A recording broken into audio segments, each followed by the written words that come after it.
Bismillahirrahmanirrahim. Assalamualaikum warahmatullahi wabarakatuh. Perkenalkan, nama saya Muhammad Defilman. Saya dari lokal PAI 4C. Di sini saya akan membuat video merasum makalah dari kelompok 1 sampai kelompok 11 untuk memenuhi tugas akhir dari mata kuliah metodologi pembelajaran PAI. Baiklah, tidak memperpanjang lagi.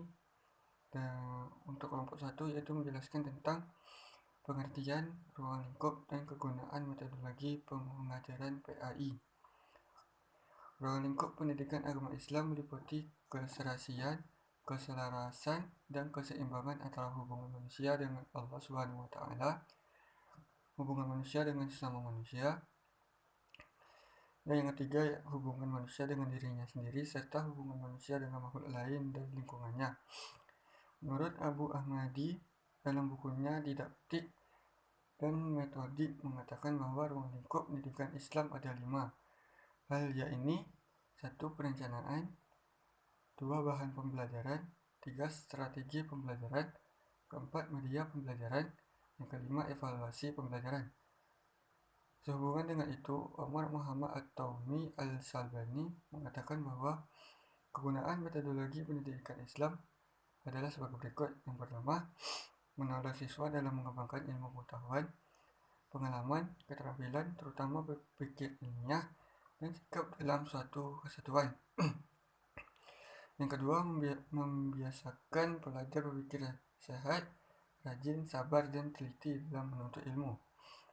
Yang ketiga, memudahkan pencapaian tujuan pembelajaran serta efektif dan efisien. Yang keempat, menciptakan suasana belajar mengajar yang kondusif, komunikatif, sehingga dapat meningkatkan motivasi peserta didik.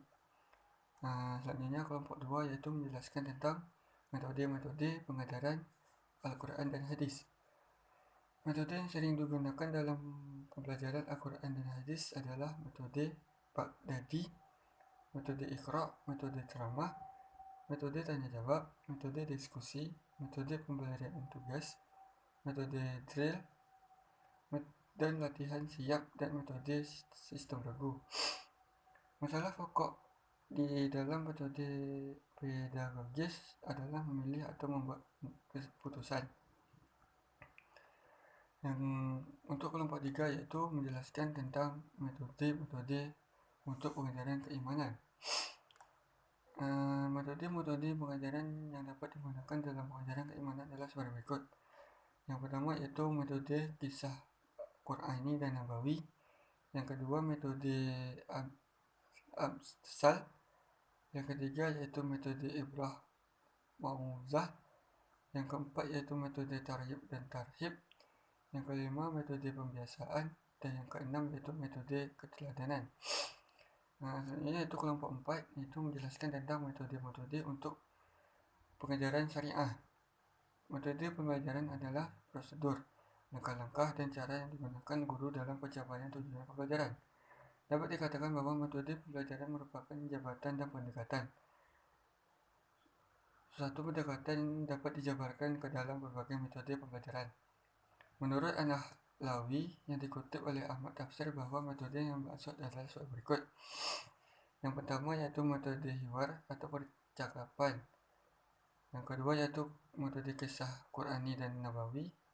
Yang ketiga metode Amsal atau perumpamaan. Yang keempat metode keteladanan. Yang kelima metode pembiasaan. Yang keenam metode ibrah atau penyampaian dengan penuh keyakinan. Dan mau'izah atau nasihat lemah lembut. Dan yang ke-8 yaitu metode tarhib atau janji dan tarhib atau ancaman. Untuk kelompok 5 yaitu menjelaskan tentang metode-metode untuk pengajaran muamalah. Adapun metode pembelajaran yang dapat digunakan dalam pengajaran muamalah diantaranya yaitu metode ceramah, metode tanya jawab, metode diskusi, metode pemberian tugas, metode latihan. Adapun sumber-sumber pembelajaran muamalah terbagi menjadi 3 sumber yaitu Al-Quran, Al-Hadis, dan Ijtihad. Kelompok 6 yaitu menjelaskan tentang metode-metode untuk pengajaran ibadah. Metode pembelajaran ibadah adalah suatu cara penyampaian bahan pembelajaran yang dilakukan secara sadar, terarah, dan terancang. Mengenai materi ibadah kepada peserta didik yang bertujuan agar anak didik mengetahui, memahami, dan melaksanakan ibadah sehari-hari.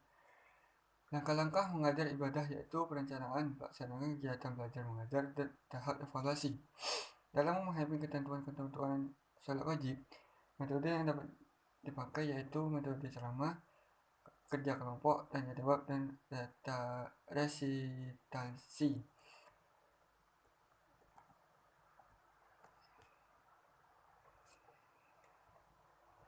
Selanjutnya yaitu kelompok 7 menjelaskan tentang metode-metode untuk pengajaran tarik.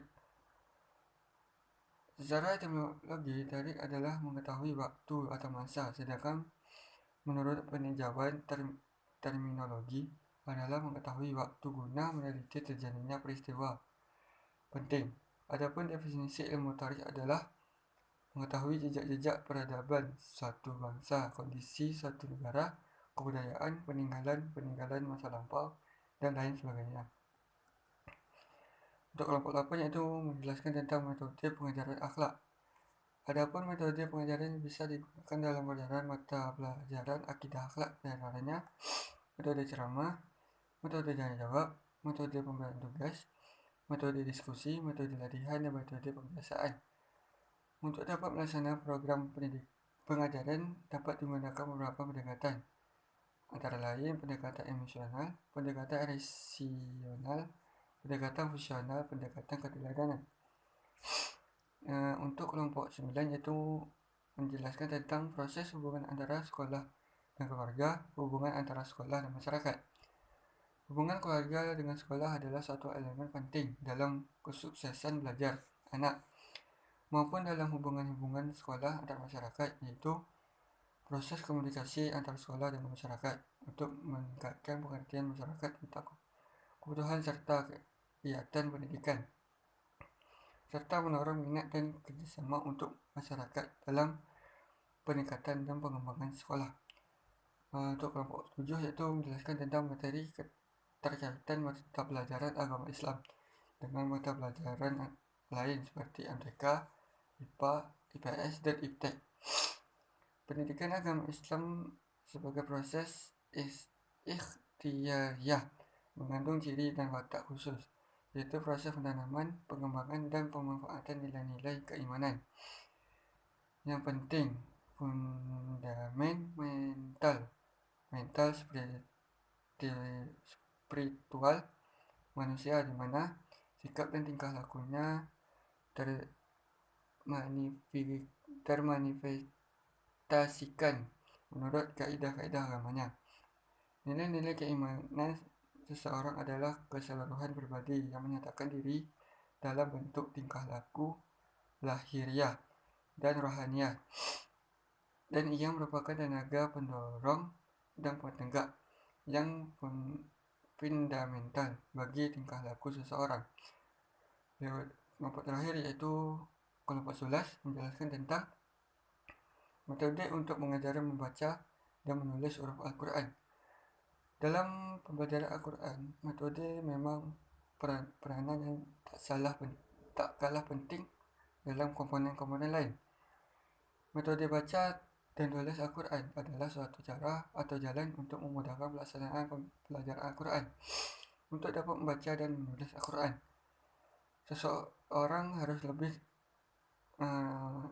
dahulu mengenal huruf-hurufnya, karena tanpanya adalah tidak dimungkinkan bisa membaca ataupun menulis Al-Quran.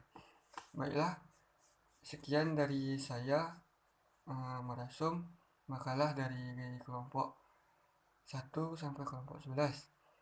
Jikalau ada kesalahan dari saya mohon maaf, karena kesalahan itu datangnya dari pribadi saya sendiri.